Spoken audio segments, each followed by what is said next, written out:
नमस्कार, मैं हूं विद्यासागर। स्वागत है आप सभी का। आज पश्चिम बंगाल से बहुत ही अहम खबर आ रही है। दरअसल वहां पर शिक्षा मंत्री रहे पार्थ चटर्जी के अलग अलग ठिकानों से अब तक 50 करोड़ रुपए की बरामदगी हुई है। ईडी की तरफ से छापेमारी चल रही थी। छापेमारी के दौरान ये जानकारी मिली कि पहले खेप में यानी कि पहले फ्लैट में 21 करोड़ के लगभग में पैसे मिले और फिर जब पूछताछ शुरू हुई, राज खुलने लगे, तो एक के बाद एक यानी 4 ठिकानों से अब तक 50 करोड़ रुपए की बरामदगी हो चुकी है और अभी भी ईडी की कार्रवाई जारी है। दरअसल पार्थ चटर्जी बहुत ही वरिष्ठ नेता हैं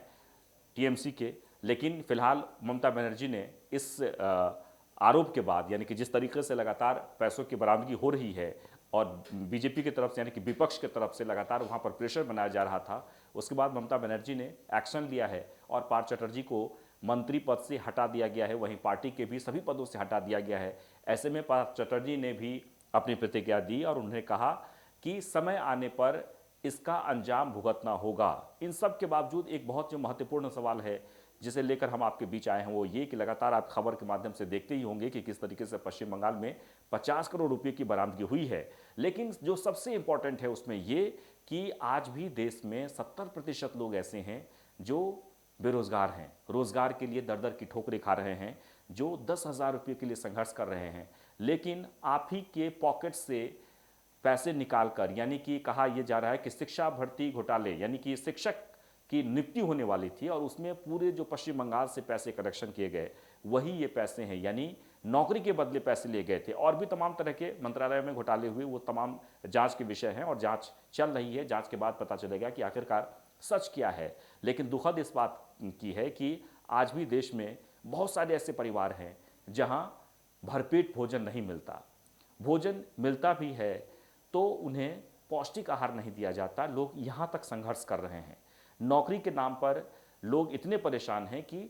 जहाँ 20,000 रुपये की कमाई थी वहाँ लोग 10,000 में नौकरी करने को तैयार हैं। ऐसे में देश का एक वर्ग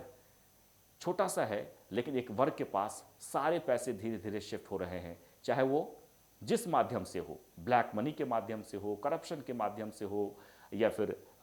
बिजनेस के माध्यम से हो, बैंक लोन के माध्यम से हो। ऐसे में एक बड़ा सवाल ये उठता है कि क्या 130 करोड़ की आबादी में अगर इस तरह के पैसों का घोटाला होता रहा तो क्या वो लोग जो वर्षों से संघर्ष कर रहे हैं, गरीब हैं, तकलीफ में जी रहे हैं, उनका जीवन क्या उसी तरीके से बीतते रहेगा? क्योंकि अगर आप संघर्ष भी करते हैं, कुछ पा भी लेते हैं, तो एक अरसा बीत जाता है, लेकिन नेता हो या फिर अफसर हो, ये तमाम जो लोग हैं जिनके अलग अलग जगहों से ठिकाने से, जैसे कि आपने कुछ दिन पहले ही देखा होगा कि झारखंड में भी छापेमारी हुई थी एक आईएएस अफसर के अलग अलग ठिकानों पर, वहाँ से भी पैसों की बरामदगी हुई थी, ज़मीन के कागजात मिले थे।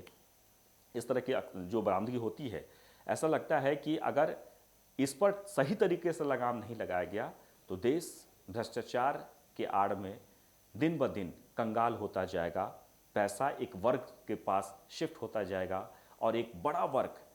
जो आर्थिक तंगी से जूझता रहेगा और इसका परिणाम ये होगा, लोगों में आपसी तनाव बढ़ता जाएगा, लोग परेशान होंगे, बच्चे अच्छी अच्छी शिक्षा ग्रहण नहीं कर पाएंगे और देश का भविष्य कहीं ना कहीं इससे प्रभावित होगा। इसलिए बहुत ज़रूरी है कि करप्शन को लेकर कड़ा कानून बनाने की, यानी अगर आपने करप्शन के पैसे से यानी 1 करोड़ से ज़्यादा अगर आपने कमाया है तो उस पैसे का हिसाब किताब जो दिया जाता है वो ठीक है दे, लेकिन अगर आप पकड़े जाते हैं करप्शन को लेकर तो एक ऐसी सज़ा का प्रावधान हो कि वो फिर जीवन भर जेल से बाहर न निकलें, ताकि करप्शन करने से पहले लोग इस बात को समझें, सोचें और डरें भी। अगर ऐसा नहीं हुआ तो निश्चित तौर पर देश के हालात यानी कि आम लोगों की जो गरीबी है वो बढ़ती जाएगी और एक वर्ग के पास पैसा शिफ्ट होता जाएगा। धन्यवाद।